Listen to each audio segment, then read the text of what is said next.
Bazı tarihi toplulukların ön Türk olduğu düşünülür. Peki bu toplulukları hiç merak ettiniz mi? Gelin bu toplulukların bazılarını beraber inceleyelim. Merhaba, ben tarihçi, kişisel tarihçiniz. Elam, İran'ın güneybatısında M.Ö. 3000'li yıllarda var olmuş antik bir medeniyet ve tarihsel bölge. Elam ülkesi, bugünkü İran'ın güneybatısındaki Huzistan eyaleti ve civarındaki topraklara denk düşer. Elam'ın başkentinin Susa olmasından dolayı eski kaynaklarda bazen Susyan olarak geçer. Elam, tarih öncesi dönemin sonlarından itibaren Mezopotamya ile yakın ilişkili bir medeniyet olarak yükseldi. Elamlılar, Mezopotamya'dan etkilenerek Sümer-Akkad çivi yazısını kabul ettiler. Elam, İran platosu üzerinde merkezi Anşan ve Susa-Şuşan olan krallıklardan oluşuyordu. Elam, İran kültür ve medeniyetinin teşekkülünde çok önemli bir role sahiptir. Elam dili, izole dil olarak kabul edilmektedir. Elamlar ya da Elamlılar, M.Ö. 3000 M.Ö. 646, Güneydoğu, Mezopotamya ve Güneybatı, İran'da antik çağda varlık gösteren İran öncesi bir medeniyettir. Elam ülkesi Sümer ülkesinin doğusunda Kerha ve Karun ırmaklarının geçtiği bölgedeydi. Bu bölge günümüzde İran'ın Huzistan eyaleti ile İlam ilinin olduğu ovaları ve Güney Irak'ın küçük bir kısmını kapsamaktadır. Elam ülkesi site devletleri şeklindeydi. Başkentleri ise Susa'ydı. Elam'ın Mezopotamya ticaret yolu üzerinde yer alan önemli coğrafi pozisyonu Elam'da güçlü bir krallığın doğmasını sağlamıştır. Elamlılar Sümerler ve Akatlar ile birçok savaş yapmışlar ve zaman zaman bu devletlerin boyunduruğunu kabul etmişlerdir. Sümer kaynaklarında Avan, Hamasi ve Simaş gibi Elam hanedanlarının ismi geçmekte olup bunlardan Simaş hanedanı Sümer'in 3. Ur hanedanına son vermiştir. M.Ö. 2334, M.Ö. 2279 tarihleri arasında hüküm süren Akkad kralı 1. Sargon'un Elam ile savaşlarını anlatan yazıtlardan Elam kentlerinin, krallarının ve devlet görevlilerinin adları öğrenilebilmektedir. 1. Sargon'un torunu Naram-Sin dönemine kadar devam eden Akkad-Elam savaşları sonunda yapılan ve 37 tanrının adını şahit olarak geçtiği anlaşmada Elam kralı olarak Hitan'ın adı geçmektedir. Elam,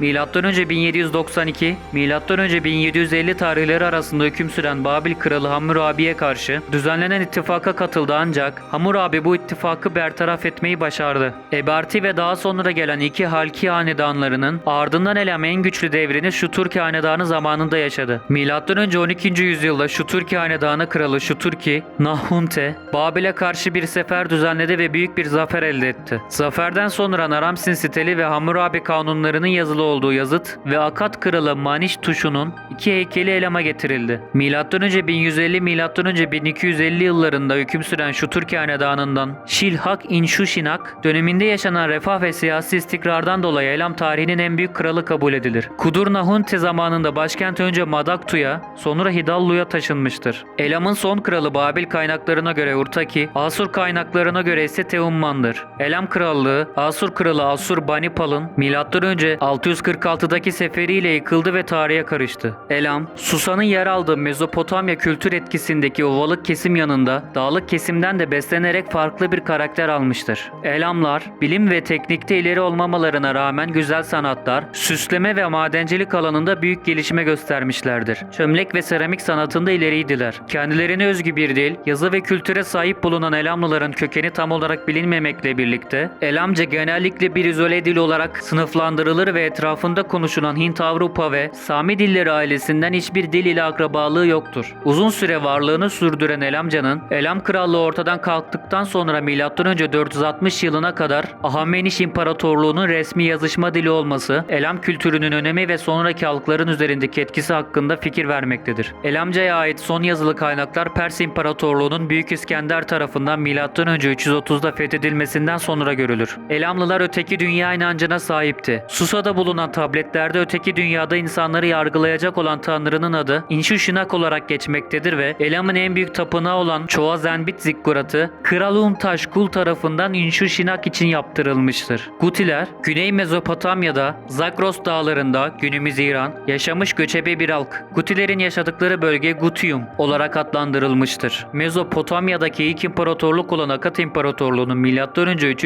bin yılın sonlarında yıkılmasında etkili olup ardından bölgenin hakimiyetini ele geçirmiş Sümer Guti hanedanını kurmuşlardır. Sümer kral listesinde 4.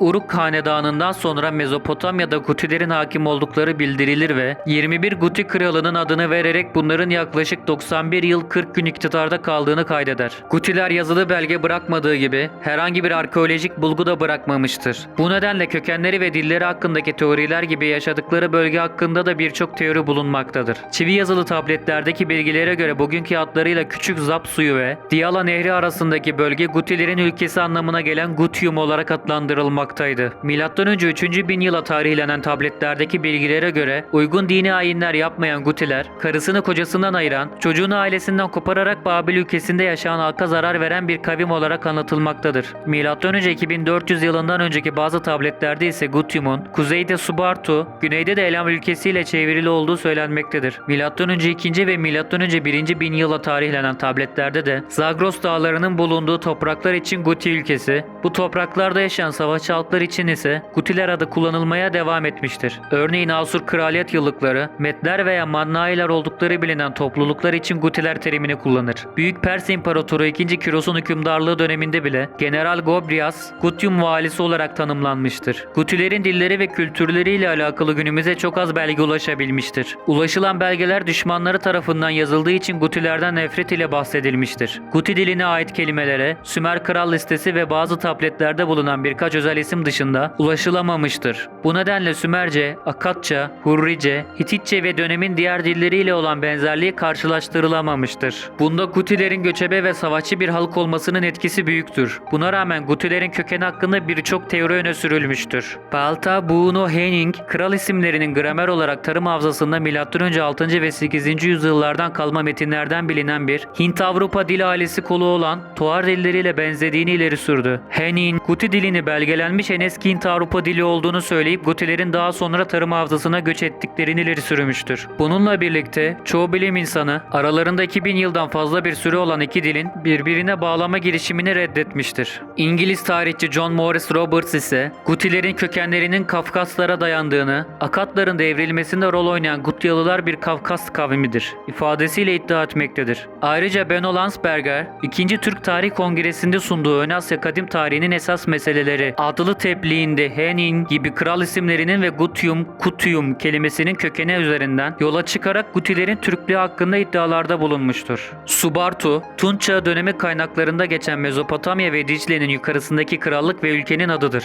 Yukarı Dicle olarak tabir edilen bölge, Subari toprağı anlamına gelmektedir. Subartu, Hurrilerin genel etki alanı içinde olabileceği düşünülmektedir. Antik Subartu'yu Gürcüler, Kürtler ve Ermeniler de dahil olmak üzere bölgede bulunan bir veya daha fazla modern kültürle ilişkilendiren çeşitli alternatif teoriler vardır. Akat kralı Sargon, Simirrum şehrine sefer düzenlediğinde Subartuları çoktan yenilgiye uğrattığı, Naramsi'nin Akat topraklarını Subartu'dan Amonos dağlarına kadar genişlettiği, İsin kralı İşbi Era'nın Subartu ve Elamlara karşı aldığı zaferlerden övünmesi gibi antik dönem kayıtlarında Subartulardan bahsedilmektedir. Mısır'da bulunan M.Ö. 14. yüzyıldan kalma ve Akat çivi yazısıyla yazılmış belgelerde bir bölgenin adı olarak Subari ismi geçmektedir. Sümer, Akat ve Asur belgelerinde de Subarilerden söz edilmektedir. Aynı kaynaklar Subartu bölgesinde yaşayan akraba halklar arasında Guti ve Lullubi halklarından da söz etmektedir. Abone olmayı, bildirimleri açmayı, videoyu beğenmeyi, sosyal medya hesaplarımızı takip etmeyi, bizi paylaşmayı ve Patreon'da bize destek olmayı unutmayın.